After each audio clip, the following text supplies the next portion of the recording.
The manifesto issued by the Nepali Congress party today essentially conveys hope and inspiration to the younger generation. It's also quite realistic. We haven't included anything that is unattainable over the next 5 years. But that sort of aspiration and ambition is conditional on us cleaning up the system a little bit, having a much higher quality of governance, and a broader, bolder ambition on a renewed set of economic issues. And in all this, there's also an element of continuity. BP Koirala, our late founder, the first democratically elected Prime Minister of Nepal, when he founded this party, had set out certain universal goals related to people's welfare, improvement in living standards within a liberal order. And he imagined a country that could assert itself in the international space. So we've tried to reclaim some of those original goals that our founding fathers had set about. We speak a little bit on, we comment on current the political issues, but the thrust of the manifesto is on the economic agenda, and there we've called it shared prosperity. In Nepali, we've called it the notion of samunnati, sama unnati, everyone being carried along, and it has 5 concrete dimensions. One is cleaning up the liberal polity, improving the quality of governance. We're very explicit about what sort of policy and institutional reforms are needed there. The second element is broadening the economic base and getting that economic dynamism going so that we can create the kind of jobs that the ambitious jobs target that we have set for ourselves.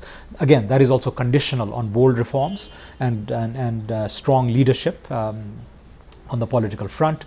The third base, perhaps, of shared prosperity would be an equitable development approach, what we call Samanayik Samaj in Nepal, through the lens of quality education, quality health and nutrition, and a broad, all-encompassing social protection framework. So that's all been laid out. The fourth element is on climate change, on disaster response, and also the nature conservation issues, for which Nepal already has a lot to celebrate, but we want to consolidate it and build upon the past successes.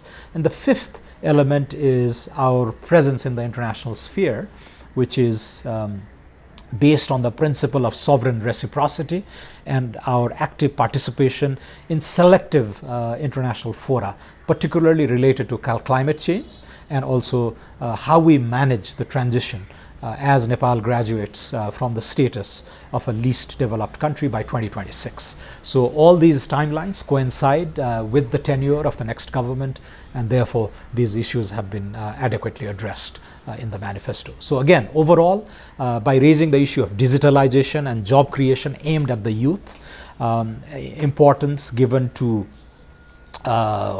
domestic production, augmenting the domestic production capabilities, our international participation, but all that conditional on good governance and a bold economic agenda, which I've called an omnibus set of reforms. We're basically talking about scrapping or radically revising or introducing dozens, not a dozen, but dozens of laws to give the private sector that feeling that finally something is happening, something can happen in Nepal.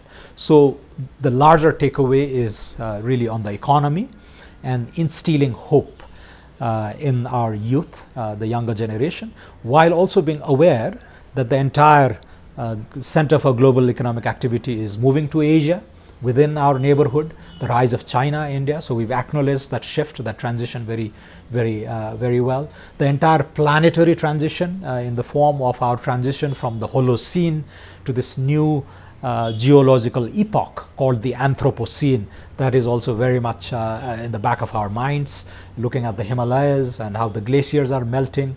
The global warming is affecting our river basins, the source of so many civilizations in the Asia Pacific region. And finally, the demographic shift that is happening within Nepal. Half the country is under the age of 25, and we're going to age very fast. We will become an aging society in the next 7 to 8 years, and we would have become an aged society over the next 25, 30 years. So we literally have one generation to lift this country up, and we do not want to squander this opportunity. So the cynics and the naysayers will say, well, this was not covered, or this is too ambitious, but we really don't have the luxury to not be reasonably ambitious in this regard, and I hope people will find that that is indeed what is contained in the Nepali Congress manifesto for the forthcoming elections. Thank you.